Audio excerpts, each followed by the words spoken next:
मेरे प्रियो, जब हम परमेश्वर पर विश्वास रखते हैं, जब हम परमेश्वर पर भरोसा रखते हैं, वो परमेश्वर हमारी सहायता करता है, वो परमेश्वर हमारी मदद करता है। इसलिए हम अपने परमेश्वर पर भरोसा रखें, इसलिए हम अपने परमेश्वर पर हम विश्वास रखें। और जब आप परमेश्वर पर, प्रभु यीशु मसीह पर विश्वास रखते हैं, वह परमेश्वर आपकी सहायता करने के लिए अपने स्वर्ग को छोड़कर आपके पास में वो आ जाता है मेरे प्रियो। और परमेश्वर भी वचन में कहता है कि जब तू जल में होकर चलेगा, नदियां तुझे डुबा न सकेगी, जब तू आग में होकर चलेगा, आग की लो तुझे न लगेगी, क्योंकि परमेश्वर तेरे साथ में रहता है, परमेश्वर तेरे संग में रहता है। वो परमेश्वर जब आप उस पर विश्वास रखते हैं, आपके संग और आपके साथ में रहता है, और आपकी सहायता करने के लिए, आपकी मदद करने के लिए, आपकी अगुवाई करने के लिए परमेश्वर आपके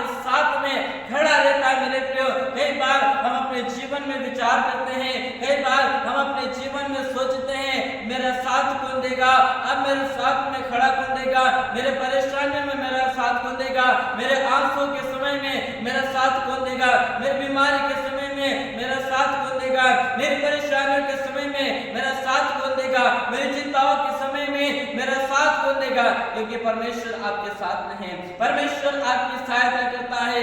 कई बहनें अपने मन में विचार करती हैं, कई बहनें अपने मन में सोचती है कि मेरे पति ने मुझको छोड़ दिया, अब मेरा साथ कौन देगा, अब मेरे साथ में कौन खड़ा रहेगा। कई बहनों का जीवन आंसुओं से भरा हुआ है, कई बहनों का जीवन दुखों से भरा हुआ है। कई बहनें कहते हैं मेरा साथ कौन देगा, पर मेरी प्रिय बहनों, प्रभु यीशु मसीह आपसे कहते हैं, मेरी बेटी मैं तेरी सहायता करने के लिए तैयार हूँ, मेरी बेटी मैं तेरी मदद करने के लिए तैयार हूँ, मेरी बेटी मैं आंसुओं के समय में मैं तेरे साथ में खड़ा रहूंगा, मेरी बेटी मैं दुखों के समय में तेरे साथ में मैं खड़ा रहूंगा। अब तू अकेले नहीं है, क्योंकि मैं तेरे साथ हूँ।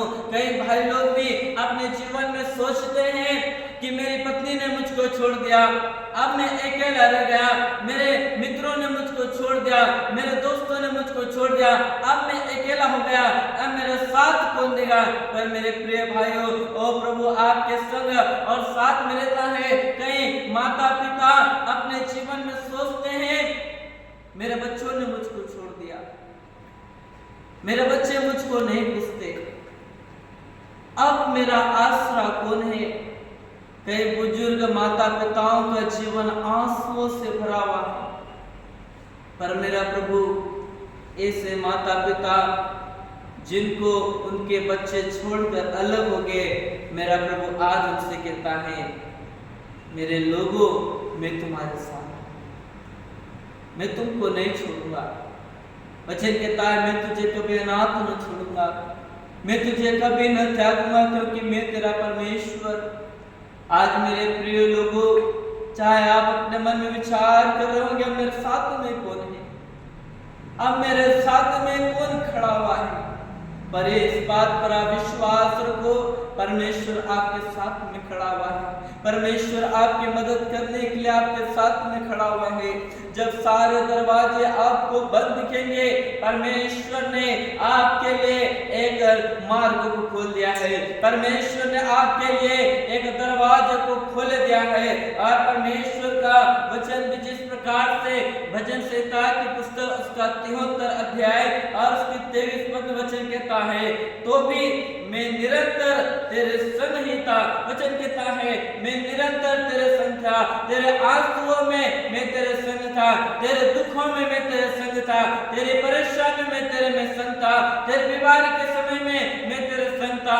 जब तुझको सबने छोड़ दिया था, उस समय मैं तेरे संग था, और तूने मेरे दाहिने हाथ को पकड़ रखा। वो परमेश्वर ने आपके दाहिने हाथ को पकड़ रखा है, वो परमेश्वर ने आपको थाम के रखा है। इसलिए हम परमेश्वर पर भरोसा रखें, इसलिए हम परमेश्वर पर विश्वास रखें, क्योंकि वो परमेश्वर आपके दाहिने हाथ को थामे हुए रखा है मेरे प्रियो। और वचन कहता है कि परमेश्वर तेरा दाहिना हाथ पकड़कर वो परमेश्वर तेरी अगुवाई करेगा। और परमेश्वर का वचन भजन संहिता की पुस्तक उसका 28 अध्याय और उसकी 7 पद देता है कि यहोवा मेरा बल और मेरे ढाल है। वो परमेश्वर आपका बल है, वह परमेश्वर आपकी ताकत है, वह परमेश्वर आपकी चट्टान है। और वचन कहता है उस पर भरोसा रखने से मेरे मन को सहायता मिलती है। परमेश्वर पर भरोसा रखने से, परमेश्वर पर विश्वास रखने से हमें सहायता मिलती है, हमारी मदद मिलती है। इसलिए मेरे प्रियो, हमें अपने परमेश्वर पर विश्वास रखना, इसलिए हमें अपने परमेश्वर पर निर्भर रहना है, क्योंकि वो परमेश्वर आपकी सहायता करने वाला परमेश्वर है, आपकी अगुवाई करने वाला परमेश्वर है। इसलिए हमारा भरोसा हमारे परमेश्वर पर होना चाहिए। परमेश्वर इस वचन के द्वारा आप सभी को आशीष दे।